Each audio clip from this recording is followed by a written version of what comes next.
સૌથી પહેલા આ એક એવી ઇન્ડસ્ટ્રી છે જેમાં બાળકોનો સર્વાંગી વિકાસ થાય છે અને બાળક જ્યારે ઘરની બહાર પગ મૂકે છે એ વખતે સૌથી પહેલા પ્રી સ્કૂલમાં એ જાય છે. ખાસ કરીને ન્યુક્લિયર ફેમિલી હોય, વર્કિંગ મધર્સ હોય, એના માટે આ જગ્યાઓ વરદાન સમાન છે. અને એવી વખતે અમારી પાસેથી અમુક માંગણીઓ કરવામાં આવી છે સરકાર દ્વારા. એ માંગણીઓ આગળ આપણે ચર્ચા થઈ ગઈ કે બીયુ પરમિશન હોય, 15 વર્ષનો ભાડા કરાર હોય, ટ્રસ્ટની વાત હોય કે બાલવાટિકાની વાત હોય. પણ સૌથી પહેલો એક સ્ત્રી તરીકે મારો પ્રશ્ન એ થાય છે કે જ્યારે અમે લોકો બાળકને સંપૂર્ણ રીતે એને સેફ રાખવાની વાત કરવામાં આવે છે ત્યારે અમે શરૂઆતથી જ કોમર્શિયલ ટેક્સ ભરતા હોઈએ છીએ, અમે પ્રોફેશનલ ટેક્સ ભરીએ છીએ કે ક્યાંય પણ અમે અમારા સિક્યોરિટી માટે બાળકના માટે ક્યાંય અમે બાંધછોડ કરતા નથી. બધા જ પાસે ફાયર એનઓસી જે પ્રમાણે નોર્મ્સ છે એ પ્રમાણે અમારે આપવામાં આવ્યું છે. પણ એના પછીના જે મુદ્દાઓ છે કે જેમ કે બીયુ, તો બીયુ દરેક જગ્યાએ પોસિબલ નથી હોતું, કોમર્શિયલ બીયુ, કારણ કે આ નાની જગ્યાઓમાં ચાલતું હોય છે. બાળકને અમે ખૂબ જ પ્રેમથી અને વન ઓન વન કહી શકાય એવી રીતે અમે લોકો એ લોકોનું નર્ચર કરતા હોઈએ છીએ. અને એના કરતાં પણ આગળ જઈએ તો બીજી સમસ્યા બીયુ પછીની છે એ છે ભાડા કરાર. હવે નાના બંગલાઓમાં 15 વર્ષનો રજિસ્ટર્ડ ભાડા કરાર, એ અમે એટલી મોટી ઇન્ડસ્ટ્રી નથી, અમારું એટલું મોટું ટર્નઓવર નથી કે અમે એ બધું અફોર્ડ કરી શકીશું. એટલે આ બધી માંગણીઓની સાથે ઘણી બધી પ્રી સ્કૂલ સફર કરી રહી છે.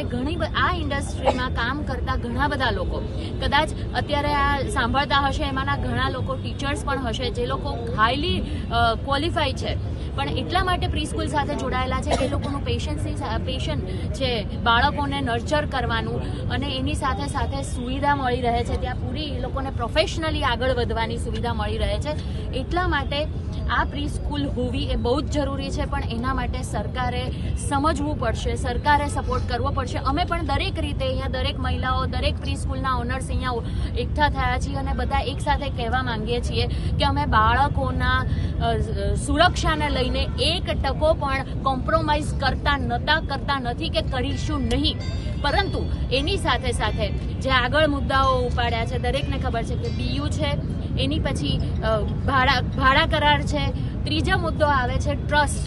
હવે એના માટે પ્રોપ્રાઇટરશિપ કે દરેક લીગલ ફોર્માલિટી સાથે જ આ બધી પ્રી સ્કૂલો ચાલે છે.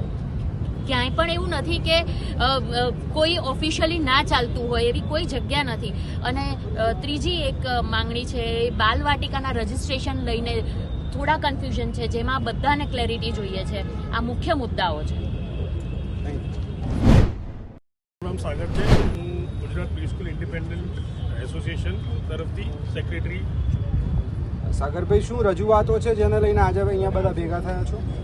અમારી પ્રી સ્કૂલો વારંવાર રિક્વેસ્ટ કરવા છતાં સીએમ સાહેબ, ડિંડોર સાહેબ, પાનસેરિયા સાહેબને જે નવી રજિસ્ટ્રેશન પોલિસી આવી છે વારંવાર રિક્વેસ્ટ કરી છે, પણ એમના તરફથી કોઈ જવાબ આવ્યો નથી. તો આજે અમે સમગ્ર ગુજરાતની પ્રી સ્કૂલો બંધ રાખવાનો એલાન કર્યો હતો, જે બંધ રહી છે. અને આજે એના અગેન્સ્ટ માટે એમને રિક્વેસ્ટ કરવા માટે અહીંયા અમે ભેગા થયા છીએ.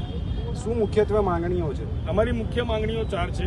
સૌપ્રથમ અમને રજિસ્ટ્રેશન પોલિસીના અંદર કહેવામાં આવ્યું હતું કે તમારે ન્યૂ રજિસ્ટ્રેશન કરાવવા માટે બીયુ હોવું જરૂરી છે, જેના અંદર કોઈ સ્પષ્ટતા નથી રેસિડેન્શિયલ યા કમર્શિયલ. અને અમે એમ કહીએ છીએ, એમને એમ કીધું છે કે તમારે એજ્યુકેશનલ કરાવવું જરૂરી છે. તો અમારી એવી માંગ છે કે તમે સેફટીને ધ્યાનમાં રાખો, રેસિડેન્શિયલ યા કમર્શિયલ કોઈ પણ હોય, સાથે સ્ટ્રક્ચરલ સ્ટેબિલિટી સર્ટિફિકેટથી કામ ચલાવો. એના પછી અમારી એક બીજી માંગ એવી પણ છે કે જે અમને 15 વર્ષનો રજિસ્ટર્ડ લીઝ એગ્રીમેન્ટ કરવાનો કીધો છે. અમારી પ્રી સ્કૂલો નાની પ્રી સ્કૂલો હોય છે, ઘરની નજીક હોય છે, જે બંગલામાં યા નાની ઓફિસોમાં રેન્ટ પર ચાલતી હોય છે, બરોબર.